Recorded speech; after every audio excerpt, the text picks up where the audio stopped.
Well, hello, everybody, and welcome to the Social Leader Podcast, episode 14, where our goal is to help you learn to lead with greater social impact. Hi, I'm Father Justin Matthews. And real quick, before we begin, I wanted to let you know that this podcast is presented by Reconciliation Services, which is a nonprofit social venture in Kansas City working to cultivate a community seeking racial and economic reconciliation to reveal the strength of all. You can find out more about Reconciliation Services programs and even support our work at rs3101.org. Here we go into episode 14.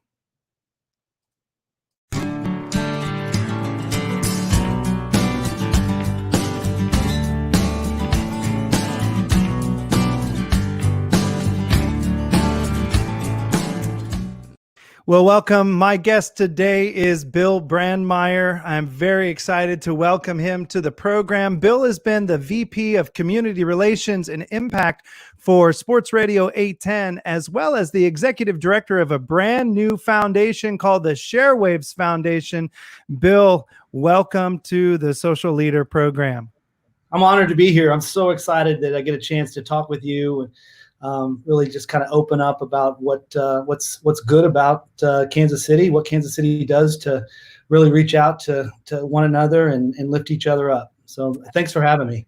Absolutely. It's great to have you on, and it's great. We've had a great partnership in the past with 810 Radio, and excited to talk about the ways that 810 is going to be using ShareWaves powered by 810 to really advance the mission of sports and what can be done. So, Bill, I really want to jump in here and begin by asking you to tell us about this new foundation that you've started with Sports 810 Radio called ShareWaves. What's the mission and what's the purpose of the ShareWaves Foundation? Well, 810 has been a part of the Kansas City sports, complex for 21 years. They're the largest sports talk radio station in the Midwest. They've done so many different things to reach out to the community and make a difference. They're always opening up their airwaves to different nonprofits, helping tell stories about what makes Kansas City special, promoting events. Their on-air personalities are constantly helping MC events, bring attention to events. We offer our support through PSAs, and which is public service announcements and other things. So it's not like this is anything new. ShareWaves is just something that we came up with that would allow us to focus our attention on something specific, to have our own cause, something that 810 and Union Broadcasting as a company could all get behind and try to make a difference in the community. We felt like by joining around and getting ourselves focused on one purpose, we become a purpose-driven organization that really does greater impact, and that's what ShareWaves is all about. I know that you come from kind of a marketing background. Before you do this, you've done a lot of that. Now, that means that you know how to write awesome mission statements. And when I went to your website, I noticed that you had a great mission statement. Tell us about the actual mission of ShareWaves and make it tangible. What are you hoping to do with the ShareWaves Foundation?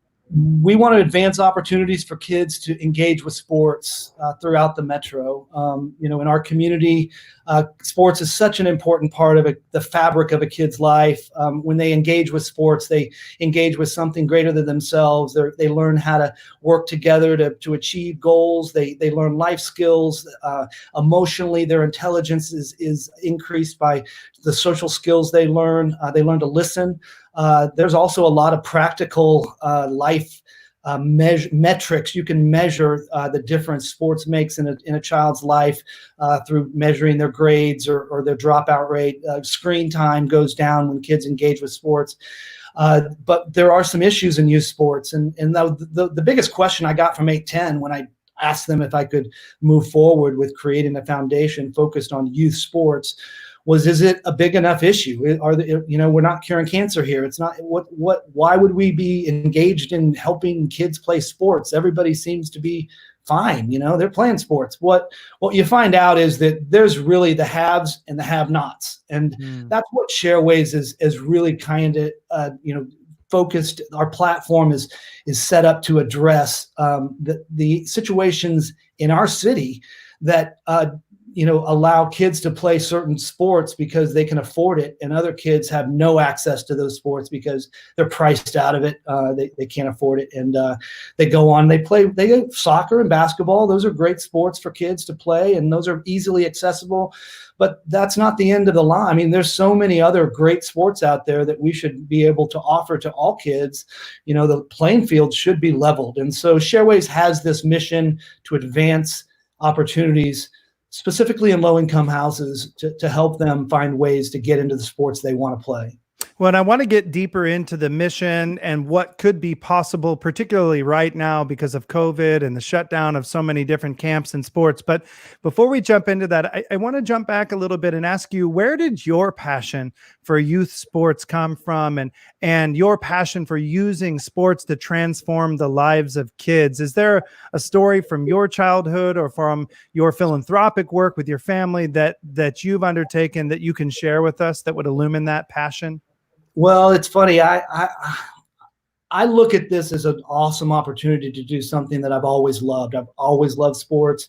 I used to wake up early in the morning. I'd be the first one to get the sports page. I'd comb through it. I was a stats guy. I never was, going to play anything at a high level. Athletic wise, I've got some good skill, eye-hand coordination, whatever, but I wasn't going to be a pro anything. But I always had this passion for sports. I got to know the guys at 810 WHB through my other nonprofit that I started about 10 years ago called Casey Creative. And Casey Creative basically drew upon my marketing background to try to help nonprofits with their marketing expertise, their services, create websites and collateral, try to help tell their story in a more concise way. And really, we ended up being a video production house for nonprofits to use, and won some Philly awards through the Nonprofit Connect, and did some great work with some awesome organizations. But the best thing that Casey Creative ever did was a 1-hour radio show once a week called Casey Cares. And that was basically our opportunity to interview nonprofits that, similar to what you're doing, telling stories about what makes Kansas City so special. We would have 3 different nonprofits on every single week. We'd tell their story. There'd be a nice little 15-minute segment about, Ronald McDonald House or Operation Breakthrough or, Della Lamb. And we dig into the story and try to tell it and offer that up as a service. I'm not sure anybody listened, but I think you probably kind of feel that, like, who's listening? Every now and then you get an incredible message from someone that said that program changed me, or that program gave me an insight that I didn't have, which always felt good. But I always was looking for more. I saw the opportunity to use the platform that Union Broadcast and 810 have worked so hard to create over 21 years. I wanted to commandeer that. I wanted to harness the power of sports at 810 and use it for good. And that's pretty much what ShareWaves is trying to do. We share our airwaves with nonprofits that use sports to connect to kids. We also help promote events that use sports to connect to their donor population, their donor group. And then we also look for ways to create programming that will help level the playing field for kids that don't have access to the country club sports.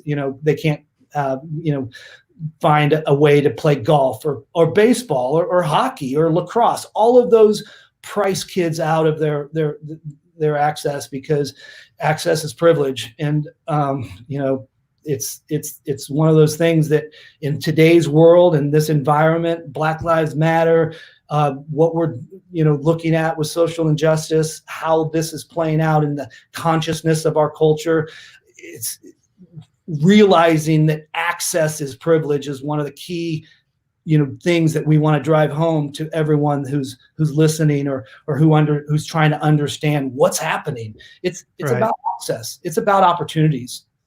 Well, and by the way, if people are listening online right now on Facebook or YouTube, please comment live and see if we can bring you in on the podcast and get your comments in. Now, Bill, as I hear you talking about this, I got to be honest, like my mind, my heart has been full with the protests, with Black Lives Matter protests, then with COVID before that. And there's so much good that's that's happening right now to begin to change and to address and to illumine the structural racism, the economic injustices that have existed for so long. And there seems to be a groundswell. And I have to, think about sports. And as I was getting ready for our podcast, I thought, oh gosh, how is sports going to really play into the common, zeitgeist right now? What's happening? But there's evidence from all over the world that sports can be a powerful tool for community healing. I found a quote by Nelson Mandela, who once said that sports has the power to change the world. And I'd love for you to share, how do you think that youth sports can benefit the lives of the kids in our community and the city as a whole? And what are some of the tangible outcomes that you've seen or that you hope to see, especially in these difficult times?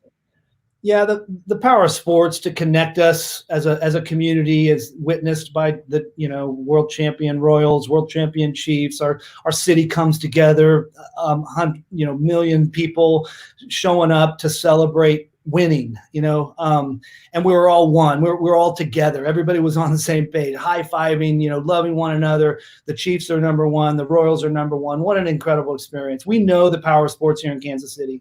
For the fabric of our youth, for what the opportunities for us to be able to connect with our kids through sports is such a great mechanism for ability to talk about things that are real, authentic conversations about how you pursue goals, how you achieve greatness, how you lose, how you win. All of those small little life lessons, and there are thousands of youth sports organizations that are helping in different ways to do different things to impact kids with sports. ShareWaves isn't the only one. We have a unique opportunity because we can partner with nonprofits that are already programming youth sports, already using sports to connect to kids.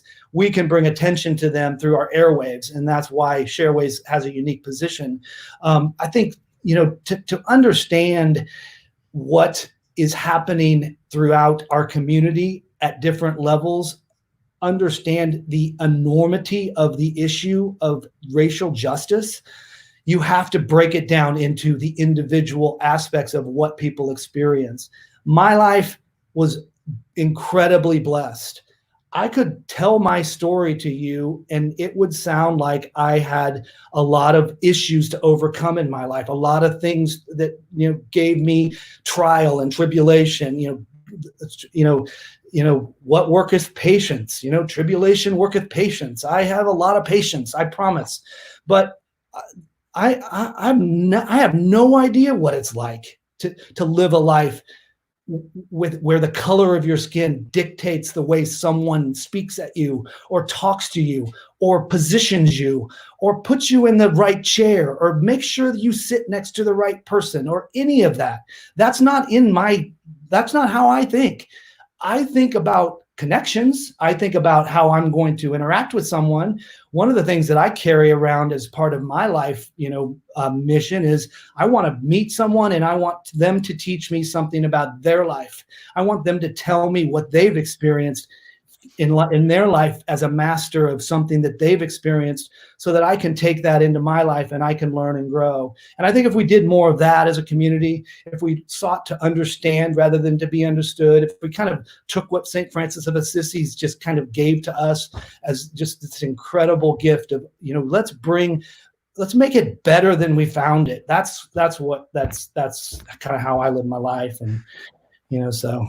Anyway, well, sports has been used all over the world. I mean, I can not only Nelson Mandela and his quote, but I can find story after story of the way that sports has been used in Israel, in South Africa, even in Canada. And like social leadership, using sports for reconciliation is all about bringing people together, right? Rebuilding relationships, creating a dialogue that can lead to greater understanding of the roots of conflict.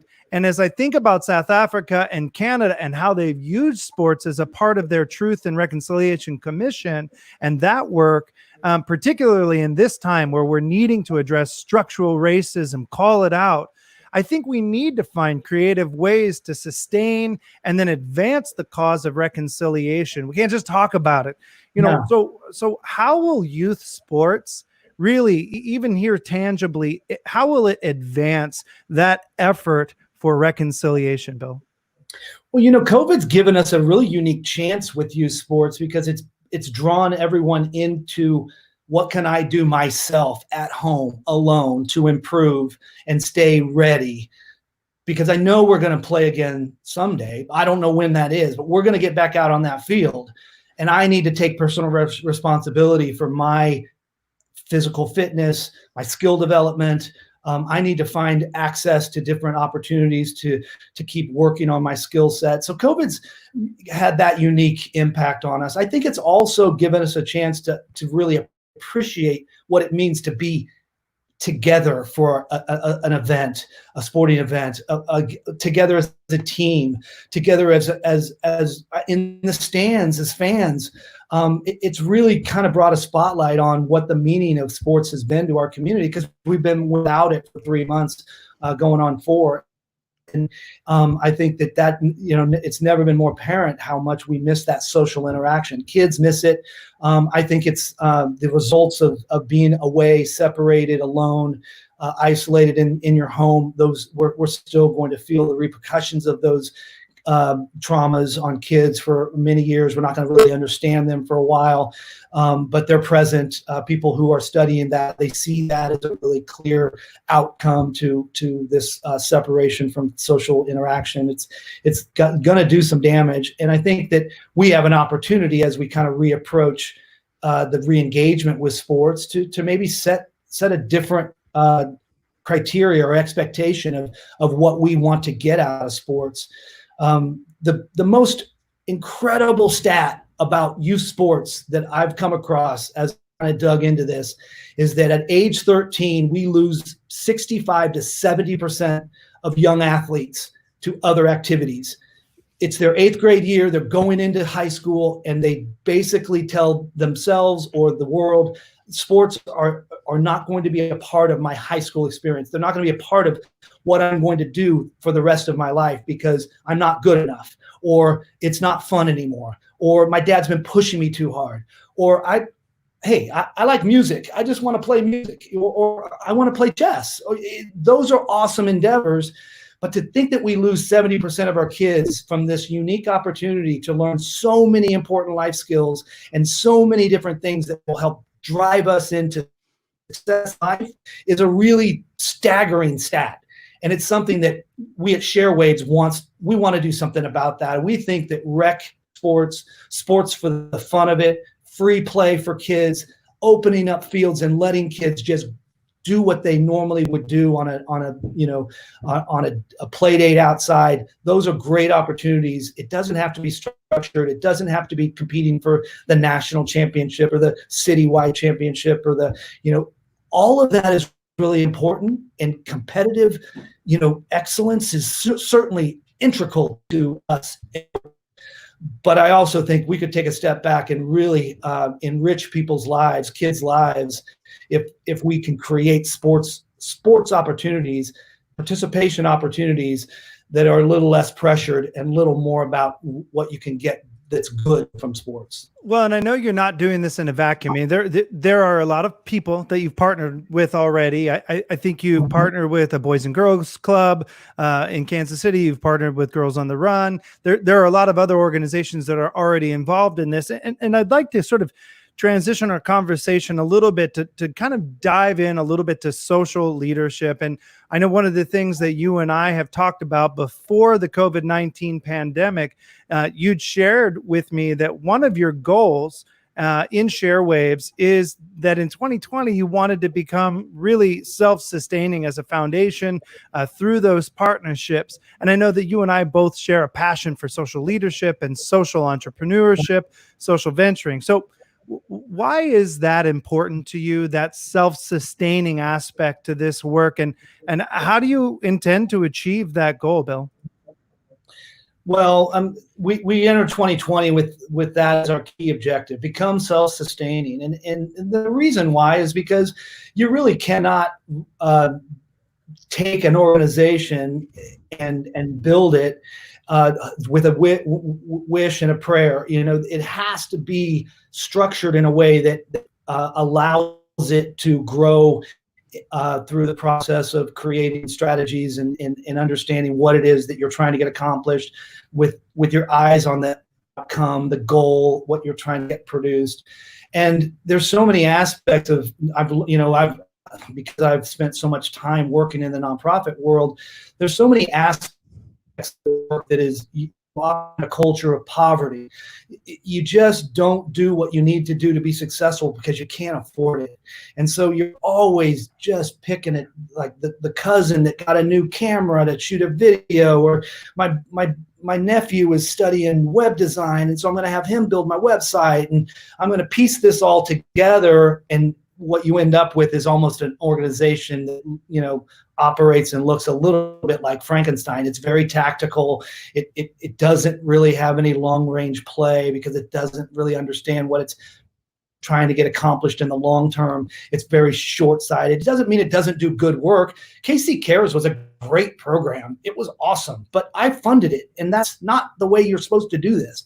And it's got to be a way where people embrace it and the community can embrace it, and you can build a group of donors that are dedicated to the outcomes that you're trying to achieve. And so it's been quite a process. We started 2020 with a really good plan. We had 3 awesome events that we were going to pull off. We're part of Charlie Hustle, which is just an incredible organization here in Kansas City. Digital Innovations was involved. We had 2 other nonprofits, Noah's Bandage Project and The Battle Within.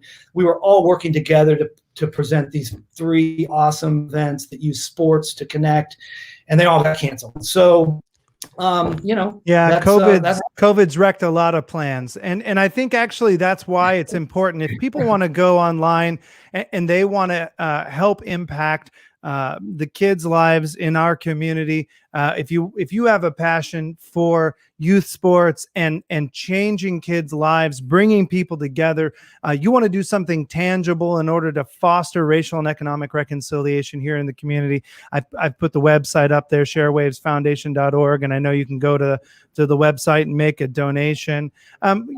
Bill, one of the things I wanted to I always end every podcast, and I wish we could talk for an hour and a half because I think this is a really important conversation. But before we go, I want to ask you, what is the potential negative impact if we don't have sports this summer? We've talked a little bit about what can happen, impacting academics, impacting leadership development.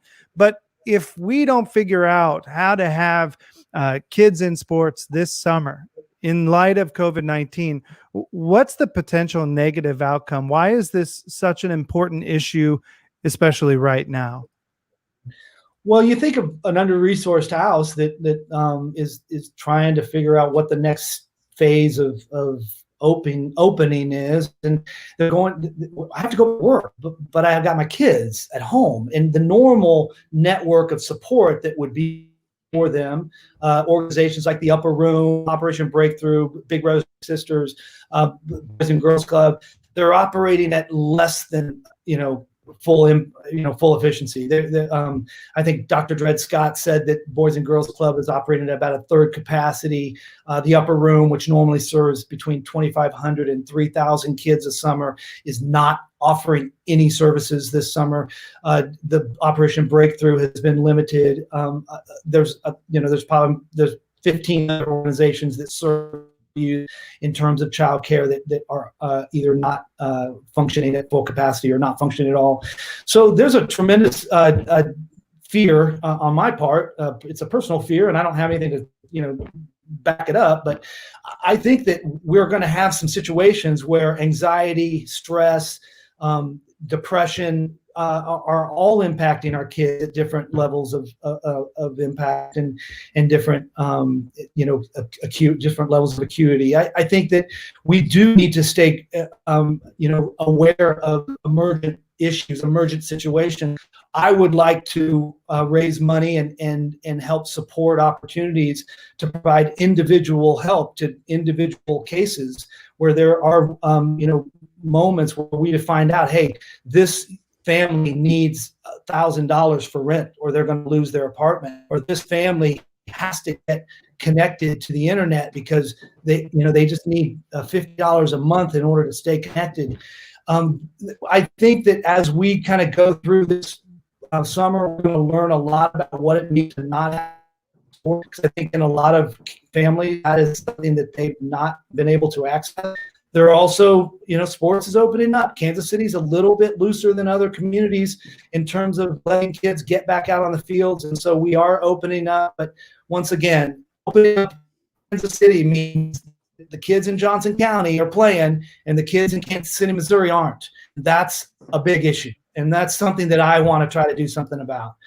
So, well, it takes leadership in order to bring a community to where there is equity. And I think sports offers us an opportunity, starting with our kids, to really begin, even if it's just one particular small segment of what really needs to be done. I think it is one way that we can, no pun intended, level the playing field.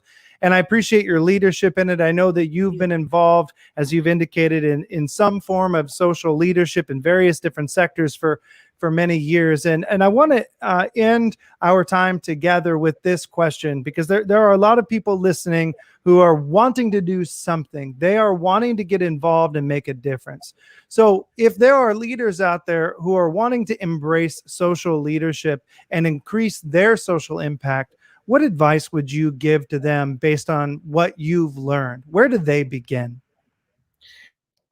I've researched a lot about purpose-driven organizations, purpose-driven transformation, social entrepreneurship.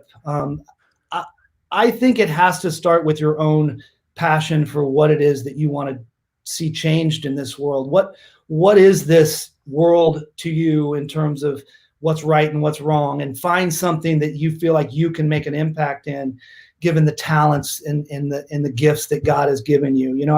I've done a lot of soul searching about who and what I am, what God's blessed me with. I have a lot of great talents that have been shared with me, and I think of those that have been given, abundantly, a lot is expected of them, and that's something that I believe that we all need to kind of hold on to, is that idea that we've been given a lot.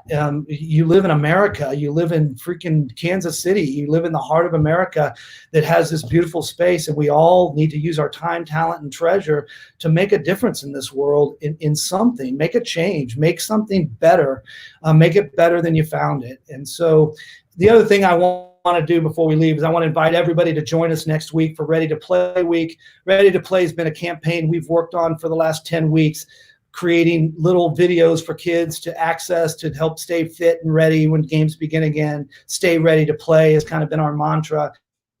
We're going to have a whole week talking about the safe return to sports. We're going to talk to experts, high school and college coaches. We're going to have all-stars on. Will Shields has stepped up to be our partner, and the Ready to Play Week is just about to take off. Quentin Lucas is going to be on, Bill Self, but we're also going to get the doctors from Children's Mercy and KU to talk about youth sports and the guidelines of how we safely re-engage. And we're going to raise money all week to help create a camp for kids. Will Shields has donated his indoor space, and we're going to create camps for kids that don't have access to sports camps and try to give kids at least some sense of summer. So, and now where are we going to find that campaign? Where are we going to find the Ready to Play campaign? We're going to be on live. We're going to be on live every day on 1510 and 94.5 FM. Those are the sister stations for 810 WHB. So we're going to be on live from 1 to 3 from Monday, June 29th until July 3rd. Every single day, a different topic. We're going to cover the science of the safe return to sports on Monday, youth sports on Tuesday, high school sports on Wednesday, college sports on Thursday, and the professionals on Friday. We'll have different guests on all week. I'm getting a lot of help from 810 to put it together. It's going to be an incredible week for us. We're going to be all over social media. Ready to Play Week is our opportunity to get ready to get back out on the field. So that's what we're excited about. Man, that's an awesome campaign and a great way for folks to get involved. And I think Kansas City is the greatest sports town in the entire country. Yeah, we've got the best baseball, the best football. We've got a homegrown, decades old sports radio show that we've partnered with the Reconciliation Services. And I love what you're doing. And again, I mean, my passion is around racial and economic reconciliation. And I wanted you to come on the show, not only because of your social leadership in the community for so many years, but I was hoping to be able to lift up the idea that we have seen in so many other countries, that things like sports, these creative applications of things that are really a part of the fabric of everyday life, these things can be creative ways to bring folks together, to make a difference, to lead in social change and make a greater impact, particularly as we look at racial and economic reconciliation, at dismantling structural racism.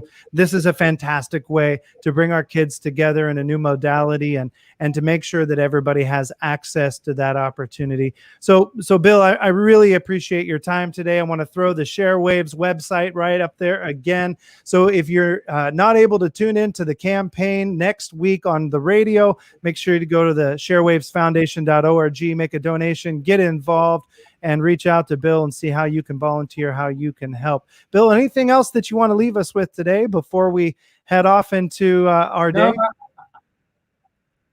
No, I think you summed it up. I think everybody needs to check out what Reconciliation Services has done down on Troost. It's just amazing. If you haven't been to Thelma's Kitchen, you have to go there. I just really appreciate your heart. From the moment we met, I knew that we were going to be good friends, and I'm just excited about what the future holds for us. So thank you so much. Thank you for taking the time to come on today, and hang with me for a minute. We'll be right back. Hey, everybody. Thank you so much for joining us today and for checking out what Bill is working on. Thank you for listening today. And if you like today's podcast, I have a favor to ask of you.